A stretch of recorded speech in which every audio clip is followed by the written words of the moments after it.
Nagsisimula ang kwento sa isang opisina ng trabaho. Ang ating bida ay nagtatrabaho sa departamento ng advertising ng Grand Glory Company.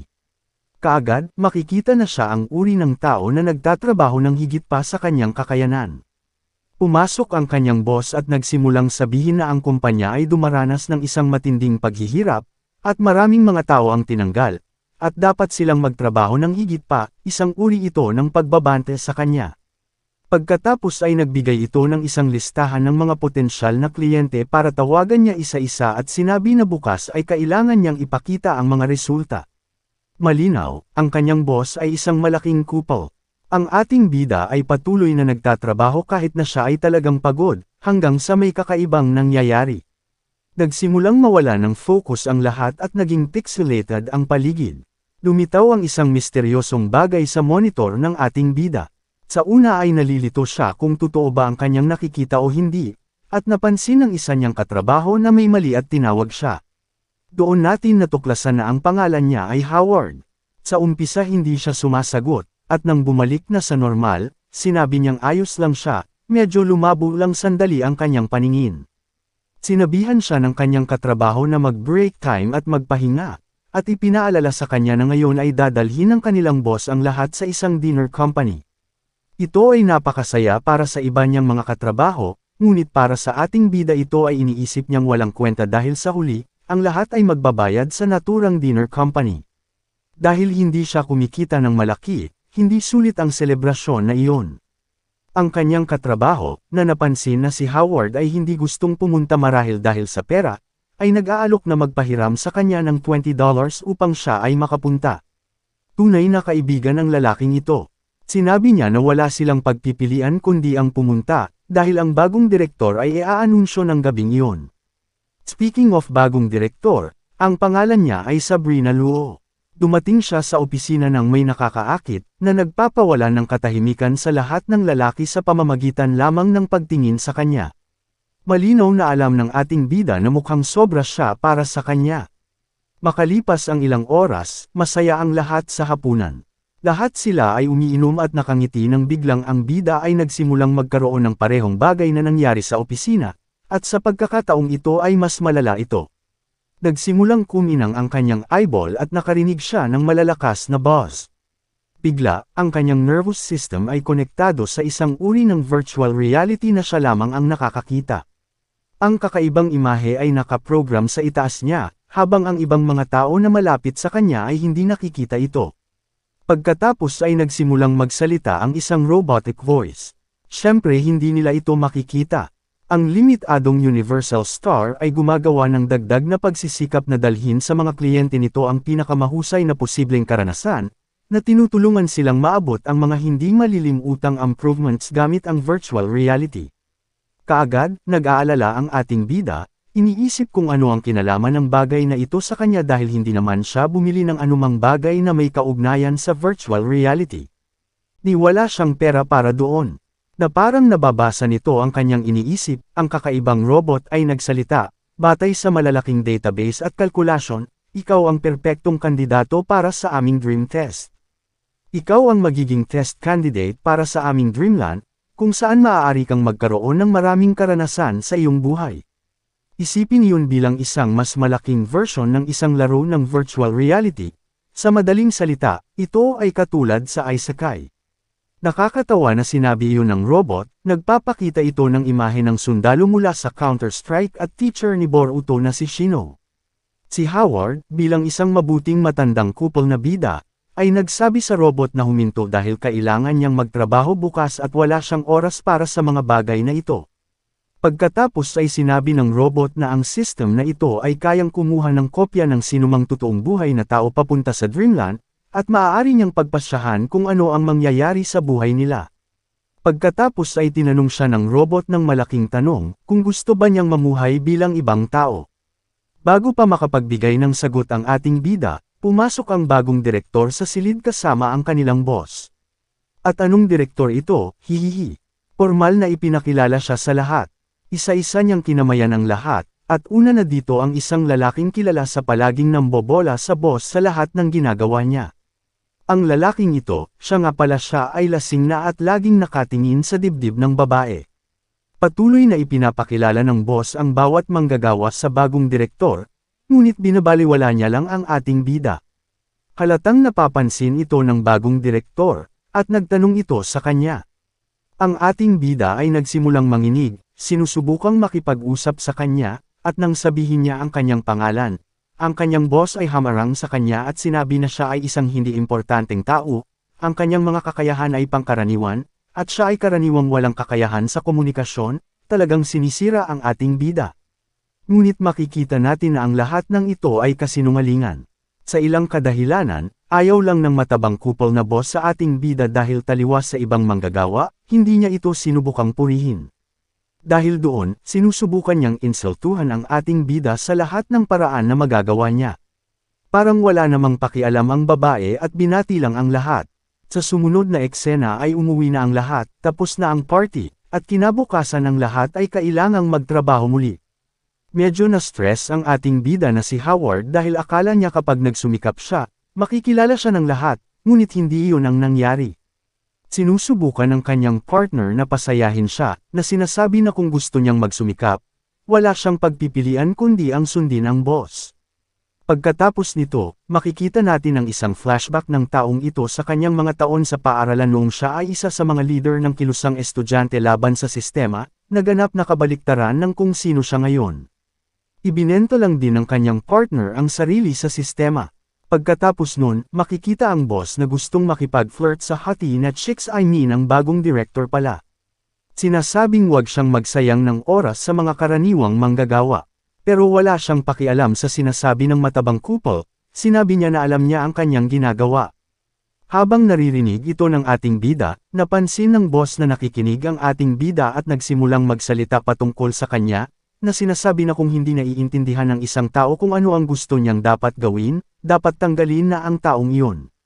At nang ilang sandali, ang mga salitang iyon ay ang katapusang linya para kay Howard. Galit siya dahil lahat ng kanyang pagsusumikap at dedikasyon ay nawalan ng halaga. Sa loob man o labas ng kanyang pinagtatrabahuan, dumadanas pa rin siya ng diskriminasyon. Sapat na sa kanya ito ngayon.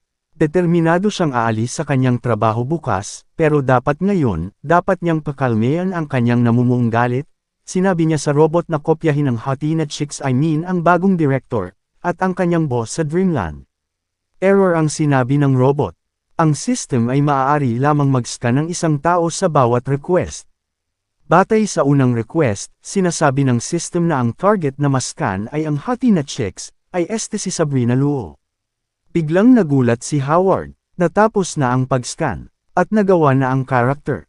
Sa sumunod na eksena, bumalik ang ating bida sa kanyang apartment kung saan tinanong niya ang robot kung bakit hindi nito sinabi sa kanya na ang system ay maaari lamang mag-scan ng isang tao sa bawat pagkakataon, at hindi pa siya handa para dito. Ang system ay nakakakita ng malaking pagtaas ng dopamine sa iyong utak. Sa conclusion, mahal mo ito. Napahiya si Howard sa pamamagitan ng pagsasabi ng katotohanan ng system sa kanyang mukha, na sinasabi na sa katunayan, magiging cool na magkaroon ng isang character na hati na chicks na kanyang servant sa laro. Hindi siya dito nagkakamali talaga. Sinabi ng robot na ang Dreamland system ay naka-activate ngayong gabi, at dahil doon, dapat siyang makahanap ng isang lugar upang makatulog agad. Sinabi ng bida na ayos lang, at masyado na rin siyang sabik na makatulog. Sinabi ng robot na hindi ito magiging problema dahil malinaw na alam na nila ang sitwasyong iyon, at ang system ay makakapag-interfere sa pag-activate ng kanyang ascending reticular activating system. Sa madaling salita, ang bahagi ng kanyang utak na responsable para sa kanyang pagtulog, ay ginagawa siyang makatulog ng kasing simple. Pagkatapos ay magsisimula na ngayon ang proseso. Si Howard, na lalong kinakabahan, ay nagsimulang maramdaman ang lahat ng bagay na umiikot at ang kanyang puso ay bumilis sa pagtibok hanggang sa bigla, siya ay nakatulog na parang sanggol, halos agad-agad na nagising sa sitwasyong lahat tayo ay nais na magising balang araw na ganito, na may kalahating hubad na naka 2D character sa itaas niya na nagsasabing, sa wakas ay nagkita na tayo. Mabilis na ipinakilala ng babae ang kanyang sarili bilang AI administrator ng Dreamland, at ang kanyang pangalan ay AI-63. At ngayon mukhang nalilito ang ating bida. Ipinaliwanag ng babae sa kanya ang tungkol sa mga shop at credit system kung saan makakabili siya ng mga bagay na magiging kapaki-pakinabang para sa hinaharap, tulad ng military knife na nagkakahalaga ng 2 credit, 100 toneladang truck na nagkakahalaga ng 40 credits, isang kamisete na pangkontrol sa temperatura, isang pakete ng nakakompress na pagkain, at isang baterya na may walang katapusang enerhiya na nagkakahalaga ng 200 credit points.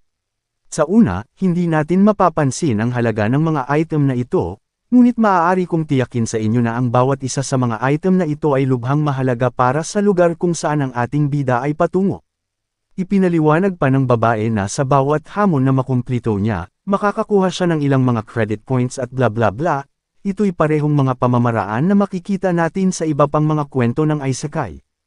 Ang ating bida ay nagpasalamat sa kanya para sa paliwanag, at nagtanong sa AI kung mayroong malakas na bagay na magagamit niya. Pagkatapos ay sinabi sa kanya ng AI na para sa 10,000 points, siya ay magiging servant niya, na sa tingin ng ating bida na siya ay baliw. Pagkatapos ay sinabi ng babae na ang Dreamland ay naka-activate na, at kung wala siyang iba pang mga katanungan, ang mga bagay ay malapit ng maging seryoso. Sa ngayon, lumilitaw na ang isang portal na direktang papunta sa apokaliptik na mundo, at nang nilapitan ito ng ating bida para pumunta sa ibang mundo, nagising na siya.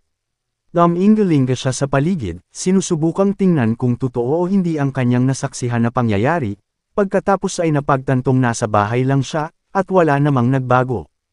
Siya ay hindi isang dalubhasa sa teknolohiya, at siya ay naniniwala na ito ay napaka-imposible na makalikha ng isang bagong mundo mula sa kawalan. Kaya napagdesisyonan niyang maligo na lang at maghanda para sa kanyang trabaho. Pagkarating sa kanyang banyo, napansin niyang patay ang kuryente, at ito'y nakakaintriga. Bumaba siya sa hagdan ng kanyang apartment tulad ng isang normal, hindi napansin ang anumang kakaiba hanggang sa lumabas siya ng pinto at napansin na siya ay nag-iisa lamang ngayon, literal na nag-iisa. Walang tao sa malapit o kahit saan. Pagkatapos ay nakarinig siya ng kakaibang tunog, at sa pagtingala niya, nakita niya ang isang malaking eroplano na babagsak sa harapan niya. At maniwala ka man o hindi, sumabog ito sa harapan niya. Nagtataka siguro kayo kung namatay ba siya at dito nagtatapos ang kwento. Well, halatang hindi. Sa katunayan, salamat sa Kishimoto no Jutsu, nagawa niyang magtago sa likod ng kotse sa tamang oras. Biglang nagsalita ang robot, kakasimula pa lang ng Dreamland Simulator Apocalypse Survival. Ano ang gagawin mo para mabuhay ngayong nawala na ang lahat sa mundo? Ang level of difficulty ay nasa 0, mayroon kang 180 araw upang mabuhay. Teka, sinabi mo ba 180 days? Pero bago pa siya makapagsalita ulit, napansin ni Howard na may tumutulo na likido mula sa kotse sa tabi niya. Nang tingnan niya, nakita niyang may puddle ng gasolina na namumuo malapit sa kanya. Muli, gamit ang kanyang Kishimoto no Jutsu, nakatakas siya sa isang point-blank na pagsabog habang sumisigaw, talagang banibiro niyo ba ako? Nagpatuloy ang kwento, at ang ating bida ay naka-recover na mula sa unang pagkabigla sa pagdating sa bagong mundong ito. Nagsimula siyang mag-isip tungkol sa kanyang sitwasyon ng mas lohikal. Isinulat niya ang kanyang mga pangangailangan sa isang notebook upang magkaroon ng mas mahusay na pag-unawa sa kanyang mga prioridad. 180 araw ay mukhang maikli lamang na oras, pero kung makukuha ang lahat ng supply, kaya kung mabuhay dito. Gagamitin ko ang 180 na araw para pag-isipan ko ang aking buhay pagkatapos kong mag-resign. Dapat siguro muna akong magsaya, sa isip niya. At iyon ang ginawa niya. Ang ating bida ay pumunta sa ilang mga tindahan ng damit upang mahanap ang pinakamahusay na kasuotan para sa apocalypse, kumuha ng ilang mga alahas, at uminom ng pinakamahal na inumin. Kung tutuusin, siya lang ang tao sa mundo. Pagkatapos ay naalala niya na ang robot ay gumawa ng kopya ng Hottie Chicks na direktor ng kanilang kumpanya. Nagsimula siyang magsalita sa radyo ng isang sasakyan ng pulis, sinusubukang makipag-ugnayan sa Dreamland server tungkol sa kopya ng babae. Nakarinig siya ng tunog mula sa likuran at lumingon siya at nakita ang isang aso, na may naturang umiiral dahil nawala ang bawat tao, na iniwan ang mga hayop ng malaya. Iniisip niya na mukhang naloko siya ng system at wala talagang nakopya na babae. Pagkatapos ay narinig niya ang isa pang tunog, sa pagkakataong ito ay mula ito sa isang tigre. Naasar ang ating bida nang tumakbo ang tigre palapit sa kanya. Ngunit imbes na lapain siya, ito ay magiliw siyang dinilaan ng tigre. Nakapagtataka kung ito ay isa pang Kishimoto no Jutsu niya, pero may magandang rason para dito. Alam ng ating bida na ang tigre na ito ay pala kaibigan sa mga tao. Maraming mga turista ang kumukuha ng litrato kasama nito. At safe at hindi ito kasama sa kanyang jutsu. Lumipas ang 7 araw mula nang magsimulang mamuhay ng mag-isa ang ating bayani sa isang post-apocalyptic na mundo, at ang hamon ay mas mahirap kaysa sa inaakala niya. Naubos ang tubig sa mga gripo, at ang tanging resources niya ay mula sa mga bote ng tubig sa merkado. Nang walang kuryente upang panatilihing umaandar ang refrigerator, nagsimulang mabulok ang mga karne at gulay, at ngayon ay may mga uod na ito sa lahat ng dako. Ang ating bida ay nabubuhay sa pamamagitan ng pagkain ng cookies ngunit alam niyang hindi niya ito matitiis ng matagal nang walang ibang bitamina. Sa kabutihang palad, nakakita siya ng isang lumang restaurant na may diesel generator sa loob, na ito ay isang ginto para sa post-apocalyptic na mundo. At upang maging mas mabuti ang mga bagay-bagay, nakakita pa siya ng ilang consumable na karne sa freezer. Napagdesisyonan niyang gawing bago niyang tirahan ang restaurant. Kinabukasan, siya ay lumabas upang mangalap ng mga ilang supply, at sa gabi, siya ay nag-aararo ng lupa upang magtanim ng mga gulay, gamit ang bulok na karne bilang pataba. Lumipas ang mga araw. Sa ika-31 na araw, nagmamaneho si Howard, iniisip kung ano ang susunod na gagawin. Sinabihan siya ng kanyang katrabaho na maghanap ng isang tindahan na nagbebenta ng mga buto ng gulay, sinabing napakahirap kumuha ng mga buto mula sa mga bulok na gulay. Alam ni Howard na ito ay isang ilusyon at nakaisip ng isang mas magandang ideya. Inalis niya ang kanyang mga kamay sa manibela at hayaang mabangga ang sasakyan, sa paniniwalang ito ang magtatapos sa laro at ibabalik siya sa realidad. Sinabihan siya ng kanyang ilusyon na katrabaho na i-motivate ang kanyang sarili, na binanggit na ang bawang na kanyang itinanam ay sumibol na. At siya ay tumugon at sinabing hindi ito tungkol sa mga gulay, at ang kalagayan ng lungsod ay parang basura na. Maraming mga peste ang lumilipad kung saan-saan, at nararamdaman niyang parang may mga uod na gumagapang sa kanya. Bawat gabi, siya'y nakakaramdam ng lungkot na parabang iniwan siya ng lahat sa mundo. Ang ating bida ay naging ganap na parang baliw. Pinigyan siya ng kanyang illusion co-worker ng isang masiglang pahayag, na nagsasabi sa kanya na gumising sa katotohanan at kontrolin ang laro. Hindi dapat ang laro ang magko-control sa'yo. Habang nakikinig sa kanyang illusionary friend, biglang may paparating sa harap ng sasakyan niya kaya napilitan siyang magpreno. Ang isang kotse ay lumitaw, at ito ay ang Hottie Chicks, ay ang bagong direktor ng kumpanya. Bumangga siya, at ang mga airbag ng kotse ay lumabas. Nawalan ng malay ang ating Hottie Chicks ang direktor, at nang magising ang babae ay nasa ibang lugar na siya, napagtantong may naglagay sa kanya ng band-aid sa kanyang mukha, nakasuot siya ng damit na panglalaki sa ilang kadahilanan. Pinuksan niya ang pinto at napagtanto sa kanyang sarili na nasa isang restaurant siya, na may umaandar na diesel generator at may sariwang pagkain na nakahanda sa mesa. Habang naghahanap ng iba, nakita niya ang ating bida na nag-aahit. Dahil sa nakalipas na 30 araw na mag-isa, at ngayong may chicks na kasama, iniisip niyang dapat handa siya sa lahat ng bagay, hihihi. Sinabi ng ating bida na siya ang nagluto ng pagkain, at inalok siyang kumain kasama niya. Habang kumakain, naalala siya ng babae mula sa dinner company, ngunit hindi nito alam ang pangalan niya. At ilang sandali, ipinakilala ng ating bida ang kanyang sarili, napagtanto na ang pagkopya sa kanya sa laro ay may parehong alaala sa realidad na buhay. Kumanga ang babae sa mga nagawa niya. Electricity, pagkain, at tirahan ay kanyang nagawa. Nagpasalamat ang ating bida at nagtanong kung kamusta siya, at nagtanong din kung paano siya nabuhay ng ilang araw sa mundong ito. Sinabi ng babae sa umpisa, na ang lahat ay nawala na parang bula at siya lamang ang kanyang nakita sa nakalipas na 1 buwan. Nagtanong ang ating bida tungkol sa kanyang mga plano ngayon, at inamin niyang wala siyang mga plano. Ito ang magandang pagkakataon para sa ating bida, hiniling sa kanya ng ating bida na tumira sa kanya, sinabing kaya niya siyang alagaan at ibigay ang lahat ng kailangan niya. Dahil sa pagtingin sa kanyang sitwasyon sa apokaliptik na mundong ito, nagpa siya ang babae na manatili dito. Pero binalaan niya ang ating bida na hindi siya nito type, at hindi dapat siya sumubok ng anumang nakakatawa. Para sa isang taong nakikipag-usap sa isang manika lamang para sa matinding kalungkutan, ito ay isang malaking panalo na may kasama na siya. Pumayag ang ating bida sa kanyang mga rules at mananatili dito. Sinabi ng babae na hindi siya maglalako dito at kukuha ng ilang mga supply para umalis, iginiit niya na maaari silang magtrabaho ng magkasabay. Pumayag ang ating bida, at sinabing magpahinga muna siya dahil bukas magtatrabaho sila. Kahit na hindi niya ipakita, alam nating nasaktan ang ating bida sa sinabi ng hottie chicks. Pero nagsisimula pa lamang ang kanilang relasyon.